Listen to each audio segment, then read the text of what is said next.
going on, everybody? Took a road trip to Virginia to see my cousin Josh and Kiki. Love you guys. We love you too. Thank you. What's going on, everybody? Another episode of the Captain's Log. And this week I'm going to be talking about my time I spent in the great state of Virginia with my cousins. The obvious of going to Virginia Beach, drinking margaritas, just having a great time hanging out with my cousin Josh and Kiki.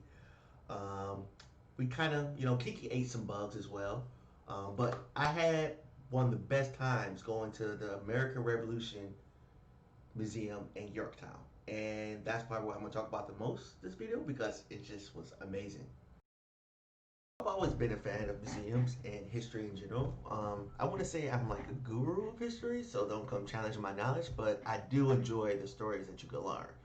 So in this particular museum, I thought they did a great job displaying everything from slavery to Yorktown to Jamestown to how everything came together to create what is called the American Revolution.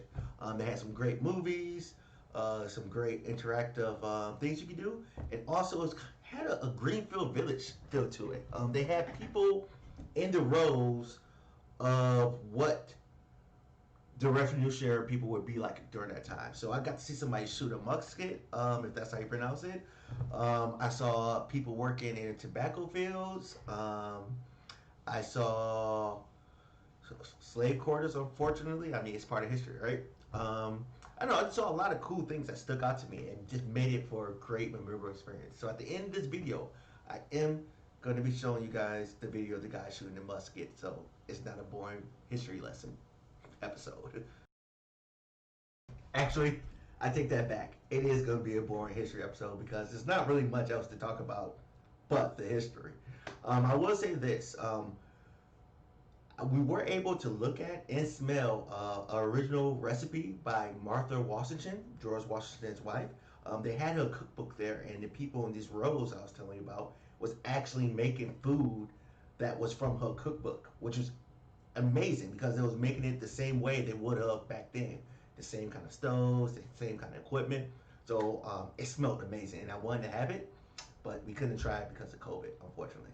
So that was one of the most memorable things there because I'm a big foodie too. So you mix food with history, and I'm all over the place. I didn't know what to do with myself.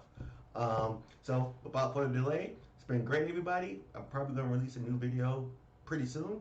But here's that video of the guy shooting a Revolutionary War type gun. Have a great day. Peace. All right, so we're all going to load this weapon together. Same hand, same motion, same time for the most part. So the first thing we do is we half-cock the fire lock. When you hear that click right there, you can't squeeze the trigger. Prime your hands over to save the load. Press slap the cartridge box, pull out a cartridge full of gunpowder and musket balls, all right here in this little paper tube. Pile up the end, spit that away. Take a little powder in the priming pan. Shut the hammer with the powder. Attach the whip to the side. Put everything else down the barrel. Now I got it. Main charge, musket ball, paper. All goes down the barrel. Draw the rammer. Ram it all down. So it goes back to the breech. Withdraw the rammer. You got to fire this down the battlefield. It's hard to load your weapon without it. Return it. And shoulder. And when you're not talking, you're going to do that in 15 seconds. All day long. Take grenade. Take aim. Fire! On the battlefield, one command, prime and load. What we're going to do is try and load this thing in 15 seconds. Shoulder the weapon. And wait for the command to fire. I'm making a mess out of this one. I've bit the cartridge off really low, so powder's going everywhere.